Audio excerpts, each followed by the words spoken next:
I've got this 5-piece mixing bowl and grater set. These were sent to me by Priority Chef. And in this kit, you're going to get 5 mixing bowls, which need to stack inside each other. And each of these bowls have an inner etching to show you the measurements. You'll see in this bowl you got quartz on one side and leathers on the right. These bowls also come with these airtight lids. And the bottom of these bowls all have a non-slip rubber, so it's not likely to slide all over the countertop. But this set also comes with kitchen tongs, a spatula, a spoon spatula, a basting brush, a whisk, a butter knife or a spreader, measuring spoons that go from a 1/4 teaspoon to a full tablespoon, and measuring cups that go from 1/8 of a cup to a full cup, and an egg separator.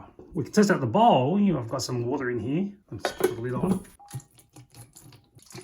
Alright, nothing's spilling out. See, the water is all contained inside. Biggest lid has a cutout. And the kit comes with these 3 grating lids. We've got a slice, fine grating, and a coarse grater. With fine grater, you probably want to use cheeses or other soft foods. We got a coarse grater, maybe better for stuff you want to julienne, like carrots or cucumbers, maybe zucchini. And the slicer, probably better for cucumbers, lettuce, cabbages. When you're putting this into the lid, you want to make sure that the concave part is facing down, so it makes it a tight hold. So that the top of the plastic lid and the grater lid is basically flush. That way, you're not going to slip all over the place.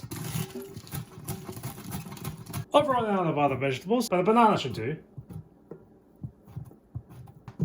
See our banana slices in the bowl. Make quick work if you're slicing up cucumbers or carrots, or other vegetables, like celery. Let's finish the rest of our salad.